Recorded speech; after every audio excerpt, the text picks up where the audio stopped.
प्रणाम मित्रों। बहुत से मित्रों ने एक बहुत ही खूबसूरत सवाल पूछा है और मुझे लगता है कि मुझे आज इस वीडियो के माध्यम से उसका उत्तर देना चाहिए।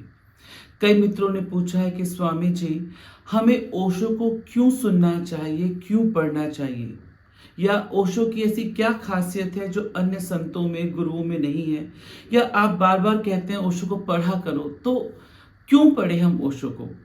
तो मैं उन सभी मित्रों को बता दूं जो ये मुझसे पूछते रहे हैं कि ओशो को क्यों सुनना पढ़ना चाहिए, क्या खासियत है ओशो की।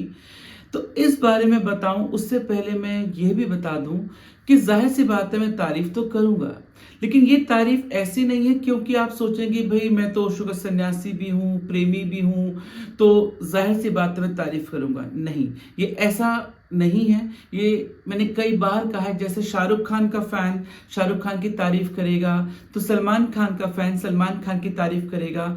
तो इसमें क्या खासियत है कि ओशो का सन्यासी, ओशो का प्रेमी ओशो की तारीफ करे? नहीं, मैं आपको ये स्पष्ट कर देना चाहता हूँ, ये भी बता देना चाहता हूँ कि मैं व्यावसायिक तौर पे एक पत्रकार, खोजी पत्रकार भी रहा हूँ, मैं संपादक रहा हूँ, लेखक रहा हूँ। मैंने बहुत अध्ययन किया है, बहुत मैंने आध्यात्मिक पत्रकारिता पे कार्य किया है, तो मैं विभिन्न धर्मों से, गुरुओं से, वादों से गुजरा हूँ। तब जाकर यदि मैं कहता हूं कि ओशो को सुना करो, ओशो को पढ़ा करो, तो उसका रीजन सिर्फ ये नहीं है कि मैं ओशो का प्रेमी या सन्यासी हूं। इसका मतलब मैंने तुलनात्मक अध्ययन भी किया है, मैंने खुद अनुभव किया है, मैं उसके आधार पर कहता हूं। तो अब मैं आपके उस प्रश्न पर आता हूं कि ओशो को क्यों सुने। हालांकि इसका एक उत्तर तो बहुत स्पष्ट है कि आप सुनेंगे तभी आपको उत्तर मिलेगा कि ओशो को क्यों सुने। क्योंकि मैं कितनी बार बहुत सारी बातें कर भी लूं, आपको समझ में आए नहीं आए, एक तरफा लगे, हकीकत तो ये है, जो ओशो को पढ़ेगा, सुनेगा, वे पूछेगा ही नहीं। तो ये सवाल भी स्पष्ट है अपने आप में। जो लोग भी ये पूछते हैं या जिन्होंने मुझसे पूछा है या मन में सोच भी रखा है कि उनका सवाल है कि ओशो को हम क्यों सुने, क्यों पढ़े, तो ये बात एकदम साफ है कि उन्होंने अभी तक ओशो को पढ़ा नहीं है, सुना नहीं है, या नाम के लिए थोड़ा सा किसी दूसरे से सुना पढ़ा होगा, खुद पढ़ा सुना नहीं है। क्योंकि जिसने ओशो को एक बार सुन लिया या पढ़ लिया, वो ये पूछेगा ही नहीं कि हम ओशो को क्यों सुने। बहरहाल मैं पुनः विषय पर आता हूं और आपसे इस बारे में तफ्तीश से, बारीकी से बताता हूं कि हम ओशो को क्यों सुने। देखिए मित्रों, कि जब भी आप किसी अन्य गुरु को, संत को, महापुरुष को सुनेंगे तो आपको लगेगा वो बोल रहा है, क्योंकि वो अपने बारे में बात करेगा, अपने अनुभव के बारे में बात करेगा, उसकी आध्यात्मिक यात्रा के बारे में बात करेगा, अपनी जीवन यात्रा के बारे में बात करेगा। तो उसका मैं अपना अपना सब कुछ जाहिर सामने होता जाएगा। लेकिन आप ताज्जुब करोगे, आप सुनना ओशो को शुरू करोगे, आप पाओगे ओशो कहीं नहीं है। ओशो से बात शुरू होती है कि ओशो मुख से बोल रहे हैं, क्योंकि ओशो खुद नदारद हो जाएंगे, खुद गायब हो जाएंगे। आप पाओगे कभी कबीर आ गए, कभी मीरा आ गए, कभी नानक आ गए, कभी दादू आ गए, कभी फरीद आ गए, कभी ताऊ आ गए, कभी बुद्ध आ गए, कभी महावीर आ गए। वहां पे ओशो आपको मिलेंगे ही नहीं। आपको लगेगा कि मैंने ओशो को सुनना शुरू किया था, लेकिन न जाने कितने कितने रहस्य, जीवन के जितने रहस्य हैं, मृत्यु के जितने रहस्य हैं, वो सब प्रकट होने लगे। ओशो तो कहीं हट ही जाएंगे। यही ओशो के प्रवचनों की, ओशो की वाणी की खूबसूरती है कि उनमें ओशो नजर नहीं आएगा। जैसे हम किसी एक विशेष संत की बात करें, किसी हम महापुरुष की बात करें, तो हम देखते हैं कि वो एक इंसान है, एक गुरु है, एक आध्यात्मिक वक्ता है, अब वो इस बारे में बोल रहा है। लेकिन आप जब ओशो को सुनेंगे, कम से कम थोड़ा लंबे समय तक, आप पाओगे यहाँ तो ओशो कोई है ही नहीं। ओशो पीछे हो जाते हैं और न जाने कितने कितने महापुरुष प्रकट हो जाते हैं। तो ओशो कितना अप्रकट जो भी था अब तक या छुपा हुआ था, उसको प्रकट कर जाते हैं और खुद पीछे हो जाते हैं। ये ओशो की विशेषता है। ओशो इतनी गहराई से, इतनी बारीकी से, इतनी प्रामाणिकता से और इतने अपनेपन के साथ बोलते हैं कि वो जो भी विषय पर बोलते हैं वो वह खुद हो जाते हैं। मसलन वह तंत्र पर बोलते हैं तो शिव हो जाते हैं, ध्यान पर बोलते हैं तो बुद्ध हो जाते हैं, मौन पर बोलते हैं तो वह अनहदनाद हो जाते हैं। आपको जानकर हैरानी होगी, स्त्री के मनोविज्ञान पर, उसकी व्यथा और संवेदना पर जब ओशो बोलते हैं तो सुनने वाले को ऐसा लगता है कि इतनी गहराई से कोई स्त्री ही बोल सकती है, कोई पुरुष नहीं।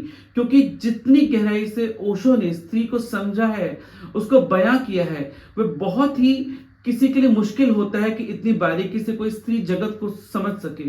तो ओशो की खासियत है कि वह जिस विषय पर बोलते हैं, जिस पर बोलते हैं, वह वो खुद हो जाते हैं। यह लक्षण, यह गुण अन्य संतों में नजर नहीं आता। इसलिए मैं कहता हूं कि ओशो को सुनते सुनते ओशो अपने आप को खुद पीछे कर लेते हैं, यूं कहीं सरका लेते हैं, और वो प्रकट हो जाता है जो छुपा हुआ होता है। वो कभी जोर नहीं देते, मैं ये, मैं वो, मेरे नियम, मेरे कानून, मेरे को ऐसे मानो, मेरे को वैसे मानो, ऐसा होगा तो मेरा शिष्य कहलाएगा, ऐसा नहीं कहलाएगा तो मेरा सन्यासी नहीं कहलाएगा। ओशो के चीजों में ये चीजें कहीं नहीं मिलेगी वचनों में आपको। वो बातें करेंगे आपसे। और मैं आपको एक बात बता दूं, वो आपसे जब बातें करेंगे, ये बहुत बड़ी ताज्जुब की बात है, बात करते करते आपको वो अपने निकट हो जाएंगे। क्योंकि आपको लगेगा, अरे ये तो मुझे भी कहना था, ये तो मैं भी सोच रहा था, ये तो मेरा प्रश्न था, इन्हें कैसे पता चला। यहाँ पे मैं एक और विशेषता बता दूं कि मनुष्य का जो सबसे बड़ा दुख है वो ये है कि मुझे कोई नहीं समझता, मुझे कोई नहीं जानता, मेरा दुख बहुत अलग है, मैं बहुत पीड़ित हूं, काश कोई होता मुझे समझ लेता। और आपको ओशो के सुनने के बाद ये तकलीफ भी एकदम गायब हो जाएगी। आप खुद हैरान हो जाएंगे कि ओशो बेशक किसी एक इंसान से बोल रहे हो या 10,000 लोगों से बोल रहे हो, आपको यानी सुनने वाले को लगेगा ओशो मुझे पढ़ रहे हैं, मुझे समझ रहे हैं, ओशो तो मेरे अंदर प्रवेश कर गए हैं, ओशो तो वो बोल रहे हैं जो मुझे बोलना था। तो एक तरीके से ओशो हमें हमारे हाथों में सौंप देते हैं, हमें हमारा मित्र बना देते हैं। ओशो ये नहीं कहते ये अच्छा है, ये बुरा है, ऐसा करो, वैसा करो, ऐसा करना चाहिए, वैसा करना चाहिए। अमूमन गुरु, अमूमन संत ऐसा ही करते हैं कि रूल्स होते हैं, नियम होते हैं कि ऐसा करना चाहिए, ऐसा नहीं करना चाहिए। लेकिन ओशो ऐसा कुछ नहीं कहते। ओशो आपको सही गलत की, अच्छे बुरे की, दोनों की समझ देते हैं, दोनों का होश देते हैं, लेकिन आप पर छोड़ते हैं। आप पे कोई नियम नहीं थोपते कि ऐसा करना चाहिए जो कि अन्य गुरु करते हैं। तो ओशो बाल की तार तार सामने कर देंगे, किस रास्ते से आप कहां पहुंच सकते हो, क्या अच्छा है क्या बुरा है, ये समझा देंगे। लेकिन आपको बांधेंगे नहीं, बाध्य नहीं करेंगे कि ऐसा करो, ऐसा ही करना चाहिए, नहीं तो मुझको सुनना छोड़ दो या मेरे को छोड़ दो, ऐसा कभी ओशो नहीं करेंगे। तो ओशो को सुनते सुनते आप पाएंगे आप खुद अपने करीब आ गए, आप खुद के दोस्त हो गए। तो जो इंसान खुद का दोस्त हो जाए, खुद का सगा हो जाए, खुद के अपने जीवन से आनंद पाने लगे, उसे किसी और की जरूरत नहीं है। क्योंकि अमूमन क्या होता है, हम जो इंसान होते हैं अपना आनंद बाहर ढूंढते हैं, फिर स्थिति में ढूंढे, परिस्थिति में ढूंढे, इंसान में ढूंढे, वस्तु में ढूंढे, लेकिन हम अपना आनंद बाहर ढूंढते हैं। लेकिन ओशो कहते हैं सच्चा आनंद वही है जो हमें अपने भीतर जाने में मिले। तो ओशो की बातें सुनते सुनते, शुरुआत जरूर हम ओशो से करते हैं, हम पाते हैं हम वहां आ गए, हम अपने मित्र हो गए। तो ओशो एक आईने की तरह हम हमारे आगे आ जाते हैं, ये एक आईने से हमें मिला देते हैं, हम अपनी अच्छाइयाँ, अपनी बुराइयाँ खुद देख पाते हैं और उनका निर्णय भी कर पाते हैं, चल पाते हैं। तो ओशो को सुनते सुनते आप अपने रहनुमा हो जाते हैं, अपने आप के हम सफर हो जाते हैं, और धीरे धीरे आप खुद भी गायब होने लगते हैं, ओशो भी गायब होने लगते हैं। शायद यही ओशो के टॉक्स की सुंदरता है, उनके वक्तव्यों की सुंदरता है। ओशो की बातें, ओशो के प्रवचन भाषण नहीं है, अन्य संतों की तरह, गुरुओं की तरह के भाषण की तरह मन से दे दिया और आपने सुन लिया, नहीं। सच कहूं तो ओशो की वाणी अपने आप में एक ध्यान की विधि है। ध्यान की जिस अवस्था को लोग अथक प्रयास के बाद, कई सालों के बाद भी नहीं कर पाते, ओशो की वाणी उसे बहुत सरलता से कर देती है। जी हाँ, आप एक बार ओशो को सुनना शुरू करें, आप पाएंगे ओशो का बोलना अपने आप में एक ध्यान विधि है। सिर्फ सुनने वाला सुनते सुनते कब अपने आप से पार हो जाता है, मन से पार हो जाता है, कभी शरीर शिथिल होता है, मन शिथिल होता है, विचार शिथिल होते हैं और वो ध्यान की चरम गहराइयों में उतर जाता है। तो ये भी ओशो की वाणी की, ओशो के प्रवचन की, ओशो की एक खासियत है कि उनकी वाणी अपने आप में एक ध्यान की विधि है। इतना ही नहीं, ओशो को जब हम पढ़ते हैं या सुनते हैं तो आपको ताज्जुब होगा, आप अन्य न जाने कितने धर्मों के ग्रंथों को पढ़ रहे हैं, सुन रहे हैं, क्योंकि आजकल का जो टाइम है वैसी बहुत शॉर्ट टाइमिंग है, लोगों के पास वक्त नहीं है किसी को पढ़ने का, लोग किसी के चिट्ठी का मैसेज आजकल पूरा बड़ा नहीं पढ़ते, तो किताब क्या पढ़ेंगे। लेकिन ओशो को जब आप पढ़ते हैं तो आप न जाने कितने सारे धर्मों के बारे में जानते हैं, कितने सारे ग्रंथों के बारे में जानते हैं, कितने सारे गुरुओं महापुरुषों के बारे में जानते हैं, हमारी संस्कृति, विदेशी संस्कृति, परंपरा, उसके बारे में जानते हैं। न केवल उन सब के बारे में जानते हैं, उनमें कितनी मिलावट है, क्या सही है, क्या गलत है, कितना किसने किस युग में किसने क्या मिलाया, कितना संशोधित हुआ, या क्या उसमें कचरा भरा है, या क्या उसका अच्छा स्वरूप सामने नहीं आ पाया, सब कुछ आपको ओशो को सुन सुन के पढ़ पढ़ के मिलेगा। इतना ही नहीं, जो हमारे बड़े बड़े ग्रंथ है, चाहे हिंदुओं के हो, मुसलमानों के हो, सिख के हो, या सूफियों के हो, या किसी अन्य जाति धर्म के हो, वो यदि आपने नहीं पढ़े हैं तो आपको ओशो को पढ़ते पढ़ते, सुनते सुनते वो भी समझ में आ जाएगा। ये भी एक बहुत बड़ी खासियत है ओशो को पढ़ने की, सुनने की। न जाने कितनी तरह की विधियां और विद्याएं और विधाएं आपको सुनने पढ़ने को मिल जाएंगी, जो किसी और के उससे नहीं मिलेगी। ओशो ज्ञान का अथाह सागर है, इसलिए मैं कहता हूँ ओशो को सुनो, ओशो को पढ़ो, और रेगुलर सुनो पढ़ो, ताकि आपके मन का कचरा भी निकले। यहाँ पे एक बात मैं आपको और कहूँ, ओशो आपको एक मनोवैज्ञानिक भी बना देते हैं। जी हाँ, जो लोग ओशो को नियमित पढ़ रहे हैं, सुन रहे हैं, आपको ताज्जुब होगा। मन का जो भी विज्ञान है, मन का जो भी खेल है, सुख दुख है, हंसना रोना है, प्रेम है, मोह है, माया है, सेक्स है, बोर्डम है, अकेलापन है, तन्हाई है, जो भी हम बात कहें, जो भी मन का खेल है, हमें उसका डॉक्टर बना देते हैं। कम से कम इतना मनोवैज्ञानिक बना देते हैं, हम खुद को भी समझ पाते हैं, सामने वाले को भी।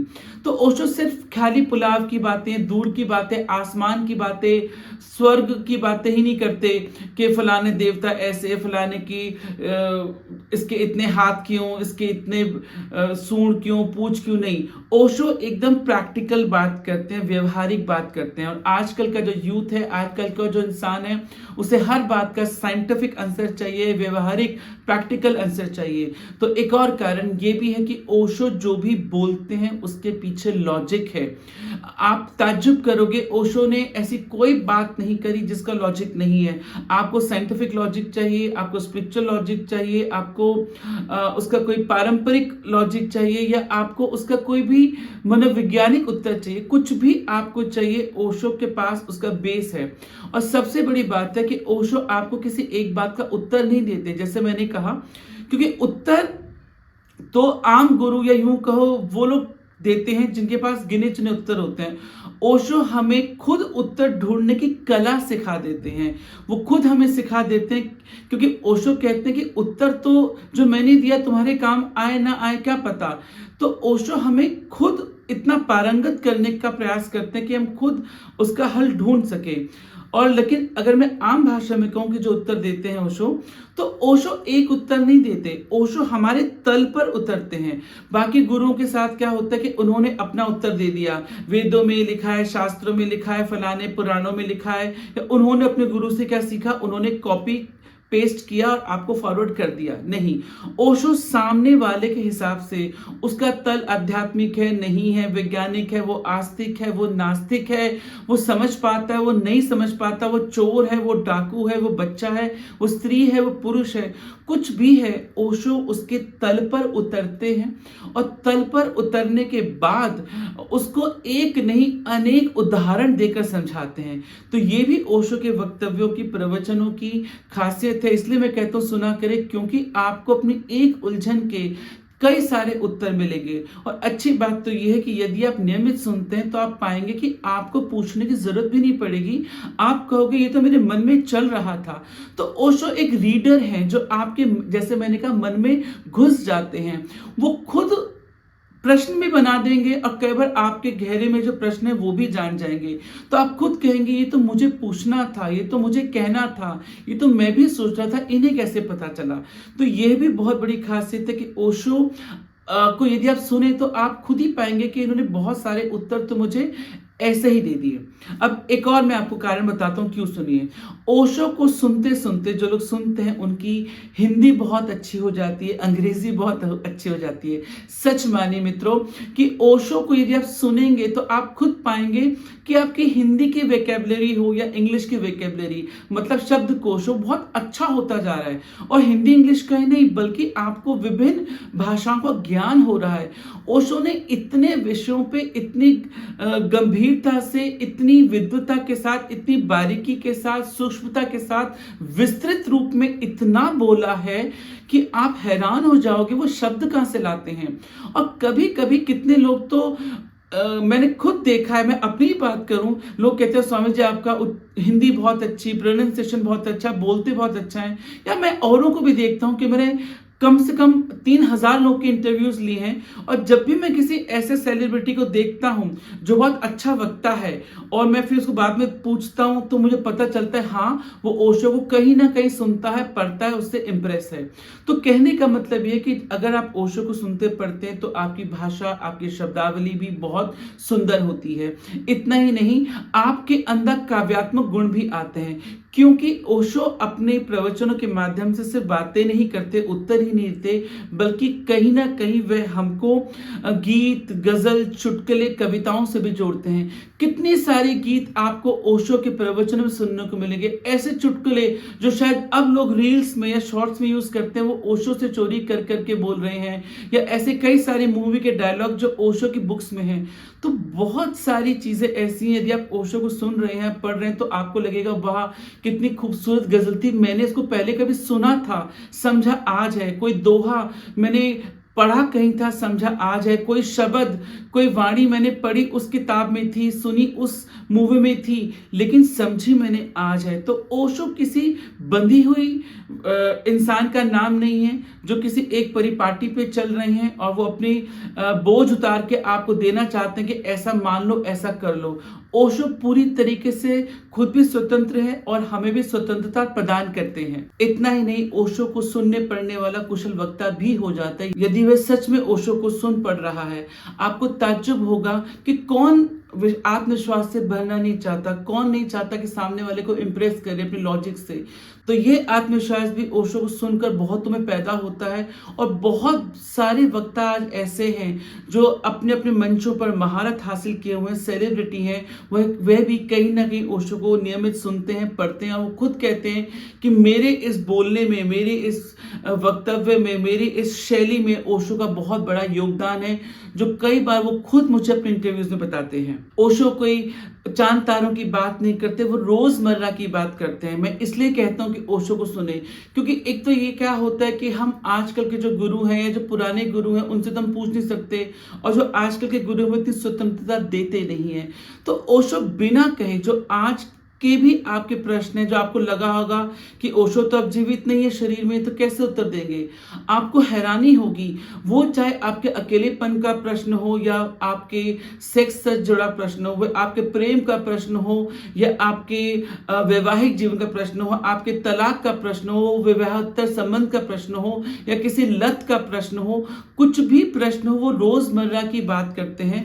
वो आपको आज से जोड़ देते हैं और आपको खुद हैरानी होगी कि जो चीज मैं आजकल जूझ रहा हूं उस बात का भी उत्तर ओशो ने कितने पहले ही दे रखा था। और ऐसा लगता है जैसे ओशो से मैंने आज ही पूछा और ओशो सिर्फ मेरे को उत्तर दे रहे हैं। इसीलिए मैं कहता हूं ओशो को पढ़े, ओशो को सुने और आपको लगेगा कि ओशो वाकई हमको समझ रहे हैं। और एक बात मैं और बता दूं, जो ओशो बहुत अच्छी बात भी कहते हैं। ओशो कहते हैं कि यदि हमें यह पता चल जाए कि गांठ लगी कैसे है तो खोलना भी आसान होता है। तो ओशो, जैसे मैंने खुद का कि वो बहुत बड़े मनोवैज्ञानिक भी हैं और दिव्य दृष्टा भी हैं, तो वो जानते हैं कि गांठ कैसे लगी है। तो जो इंसान जानता है गांठ कैसे लगी, यानी आप गुस्सा क्यों आ रहा है, आप तन्हा क्यों हो, आप मृत्यु के भय से क्यों पीड़ित हैं, या आपको प्रेम में क्या समस्या है, तो जब हमें गांठ पता चल जाए, जिस इंसान को ये पता चल जाए गांठ कैसे लगेगी, वो उस गांठ को खोल भी सकता है। तो ओशो में वो कला है, ओशो के वक्तव्य में वो कला है कि वो उस गांठ कैसे लगी है जानते हैं, इसलिए खोलना भी समझते हैं। या यूं कहें, जो उसको सुनना जानता है वो सुलझाना भी जानता है। ओशो आपके भीतर मन को सुनते हैं, और जो मन को सुनता है वो सुलझा भी सकता है। इसीलिए मैं कहता हूं कि ओशो को सुनिए, पढ़िए। Last but not the least, एक बात मैं आपको और बता दूं, जो लोग ओशो को अभी तक नहीं पढ़ते हैं, सुनते हैं, शायद उनको पता ही नहीं कि बाकी लोग जो तथाकथित संत या मार्केट में लाइफ कोच बैठे हुए हैं वो किसको सुन के बोल रहे हैं। जब तक आपने नहीं सुना, आप लोगों से, अन्य लोगों से इंप्रेस होंगे। लेकिन यदि आपने ओशो को सुनना शुरू कर दिया, पढ़ना शुरू कर दिया, तो आपको बहुत जल्दी दूध का दूध, पानी का पानी अलग होता हुआ नजर आएगा। आपको साफ पता चलने लग जाएगा कि फलाना गुरु कहाँ से बोल रहा है, फलाना लाइफ कोच क्या सिखा रहा है, कौन कहाँ से चोरी कर रहा है, कौन किसका नाम फेर बदल के copy paste as it is परोस रहा है। तो ये सब भी आपको ओशो को सुनने के बाद ही पता चलेगा। तो आशा है कि इतनी सारी जो खूबियां हैं जो मैंने आपको बताई, कि इसीलिए ओशो को सुने, इसलिए ओशो को पढ़े, आपको समझ में आई होंगी। हालांकि इस वीडियो में बस मैं आपको यही बता रहा हूं, ओशो को क्यों सुने, क्यों पढ़े, ओशो की ध्यान विधियां क्या कहती हैं, ओशो जगत क्या कहता है, संन्यास क्या कहता है, उसके क्या फायदे हैं, क्यों करें, क्यों जुड़े, क्यों ध्यान करें, उसकी भी मैं वीडियो बहुत जल्द ही आपके सामने बनाऊंगा। फिलहाल ये था आपके प्रश्नों का उत्तर कि ओशो को हम क्यों सुने। आशा है आपको अपनी बात का जवाब मिला होगा। देखने के लिए बहुत बहुत धन्यवाद।